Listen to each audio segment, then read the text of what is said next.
línguas estranhas ou línguas estrangeiras? Afinal, qual delas foi falada pelos apóstolos na festa de Pentecostes? É sobre isso que a gente vai falar agora, então puxa uma cadeira e senta aí que eu vou te contar tudinho.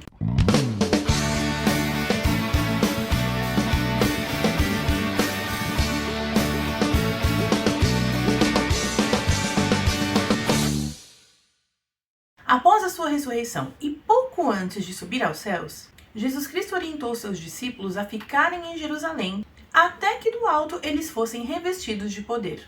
Esse fato foi descrito por Lucas no livro de Atos dos Apóstolos, no capítulo 1. E, estando com eles, determinou-lhes que não se ausentassem de Jerusalém, mas que esperassem a promessa do Pai, que disse ele, de mim ouvistes. Porque, na verdade, João batizou com água, mas vós sereis batizados com o Espírito Santo não muito depois destes dias. Mas recebereis a virtude do Espírito Santo, que há de vir sobre vós, e ser-me-eis testemunhas, tanto em Jerusalém, como em toda a Judéia e Samaria, e até os confins da terra.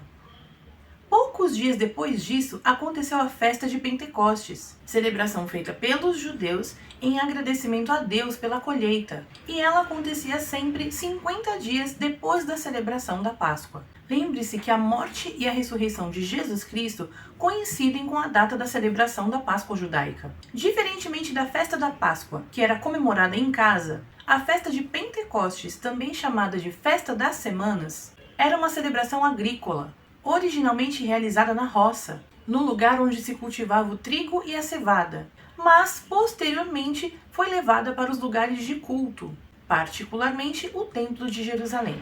A festa era alegre, solene e ecumênica também, pois era aberta a todos os produtores e suas famílias, assim como também os pobres e os estrangeiros. E tinha duração de 7 semanas, reunindo nesse período multidões de judeus que vinham de diversas localidades. Lucas também descreve o que aconteceu nessa ocasião em Atos capítulo 2, do versículo 1 ao 13. No dia de Pentecostes, todos estavam reunidos num só lugar. De repente, veio do céu um som como o de um poderoso vendaval e encheu a casa onde estavam assentados. Então surgiu algo semelhante a chamas ou línguas de fogo que pousaram sobre cada um deles. Todos ficaram cheios do Espírito Santo e começaram a falar em outras línguas, conforme o Espírito os habilitava. Naquela época, judeus devotos de todas as nações viviam em Jerusalém. Quando ouviram o som das vozes, vieram correndo e ficaram espantados, pois cada um deles ouvia em seu próprio idioma. Muito admirados, exclamavam: "Como isto é possível? Estes homens são todos galileus. E, no entanto, cada um de nós os ouve falar em nosso próprio idioma. Estão aqui partos, medos, elamitas, habitantes da Mesopotâmia, da Judéia, da Capadócia, do Ponto, da província da Ásia, da Frígia, da Panfilha, do Egito e de regiões da Líbia próximas a Cirene, visitantes de Roma, tanto judeus como convertidos ao judaísmo, cretenses e árabes, e todos nós ouvimos essas pessoas falarem em nossa própria língua sobre as coisas maravilhosas que Deus fez." Admirados e perplexos, perguntavam uns aos outros: "Que significa isto?" Outros, porém, zombavam e diziam: "Eles estão bêbados." Essa foi a primeira vez na história da igreja em que essas línguas foram faladas. E até hoje esse acontecimento intriga muitos cristãos. As línguas que eles estavam falando eram idiomas estrangeiros? Ou era uma linguagem completamente estranha a todos os presentes? Vamos analisar alguns textos bíblicos que falam sobre esse dom. Em 1 Coríntios capítulo 12, Paulo fala acerca dos dons espirituais e cita o dom de línguas. A cada um de nós é concedida a manifestação do Espírito para o benefício de todos. A um, o Espírito dá a capacidade de oferecer conselhos sábios. A outro, o mesmo Espírito dá uma mensagem de conhecimento especial. A um, o mesmo Espírito dá a grande fé. A outro, o único Espírito concede o dom de cura. A um, ele dá o poder de realizar milagres. A outro, a capacidade de profetizar.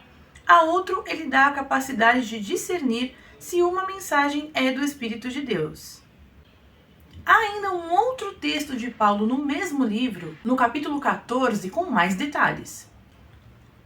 que o amor seja o seu maior objetivo. Contudo, desejem também os dons espirituais, especialmente a capacidade de profetizar.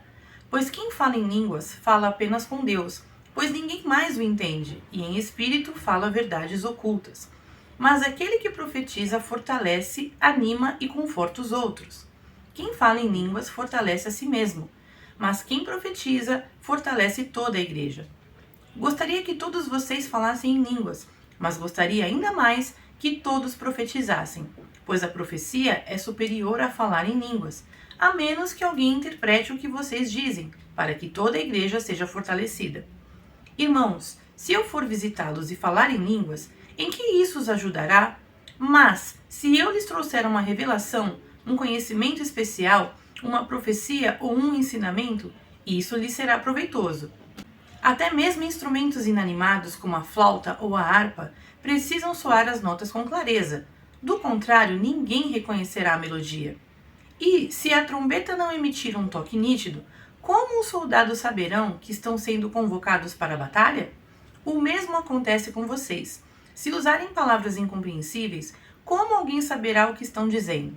Será o mesmo que falar ao vento. Há muitos idiomas no mundo e todos têm sentido. Mas, se eu não entendo um idioma, sou estrangeiro para quem o fala, e ele é estrangeiro para mim. O mesmo se aplica a vocês. Uma vez que estão ansiosos para ter os dons espirituais, busquem os dons que fortalecerão a igreja toda. Portanto, quem fala em línguas deve orar pedindo também a capacidade de interpretar o que é dito. Pois, se oro em línguas, o meu espírito ora, mas eu não entendo o que estou dizendo. Então, o que devo fazer? Orarei no espírito e também orarei em palavras que entendo. Cantarei no espírito e também cantarei em palavras que entendo. Pois, se louvarem apenas no espírito, como poderão louvar com vocês aqueles que não os entendem? Como poderão agradecer com vocês se não entendem o que estão dizendo? Vocês darão graças muito bem, mas não fortalecerão aqueles que os ouvem. Dou graças a Deus porque falo em línguas mais que qualquer um de vocês. Contudo, numa reunião da igreja, prefiro dizer 5 palavras compreensíveis que ajudem os outros a falar 10.000 palavras em outra língua. No mesmo capítulo, Paulo ainda aconselha sobre a maneira correta de utilizar esse dom a serviço da igreja. Olha só. Pois bem, irmãos, o que fazer então? Quando vocês se reunirem, um cantará, o outro ensinará, o outro revelará, um falará em línguas e outro interpretará o que for dito. Tudo o que for feito, porém, deverá fortalecer a todos. Não mais que 2 ou 3 devem falar em línguas. Devem se pronunciar um de cada vez, e alguém deve interpretar o que disserem. Depois de conhecer tudo o que a Bíblia fala a respeito do dom de línguas, vamos tentar agora entender por que esse assunto ainda causa tanta confusão. Primeiro, temos que saber que existem 2 visões teológicas diferentes acerca dos dons do Espírito Santo: o continuismo e o cessacionismo. O continuismo ou continuacionismo defende que todos os dons concedidos pelo Espírito Santo e que foram manifestos no período da igreja primitiva continuam existindo e são necessários na atualidade. Já o cessacionismo defende que todos, ou pelo menos a maior parte desses dons, cessaram depois que a Bíblia foi totalmente escrita e compilada, justamente por não serem mais necessários. O dom de línguas, por exemplo, teria sido concedido aos apóstolos com o objetivo de que eles cumprissem o chamado de Jesus Cristo de levar o evangelho a todas as nações. E com a existência da Bíblia, não haveria mais motivo para que ele continuasse. Mas o grande debate mesmo se dá sobre a divergência entre 2 palavrinhas estranhas: a glossolalia e a xenoglossia. Glossolalia, muito comum entre as igrejas pentecostais, é o ato de se expressar em uma língua completamente incompreensível, conhecida por alguns como a língua dos anjos. Já a xenoglossia consiste no ato de falar espontaneamente em idiomas que não foram previamente estudados ou aprendidos. Entendeu a diferença?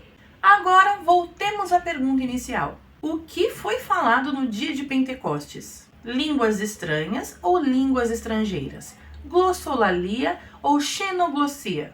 Antes de tirar as suas conclusões, eu quero te apresentar 3 linhas de pensamento diferentes sobre esse assunto. Número 1.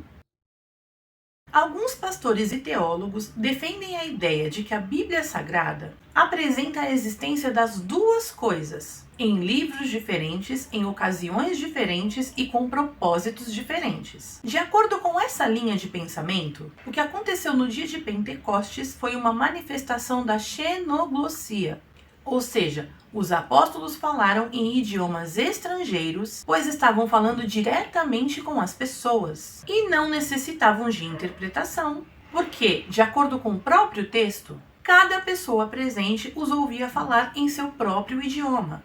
Já o que Paulo descreve em Coríntios seria a glossolalia, uma língua desconhecida porque os homens falavam a Deus. E até quem falava não sabia o que estava falando, a não ser que tivesse também o dom de interpretação.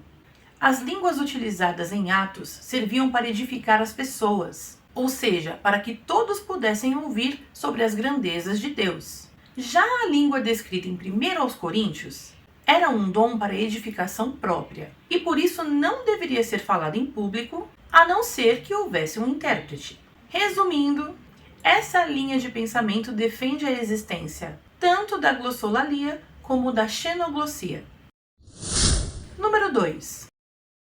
Outra linha de pensamento defende somente a existência da xenoglossia, a capacidade de falar em idiomas que não foram previamente aprendidos. Teólogos que defendem esse pensamento se baseiam principalmente no versículo 11 do capítulo 28 do livro de Isaías.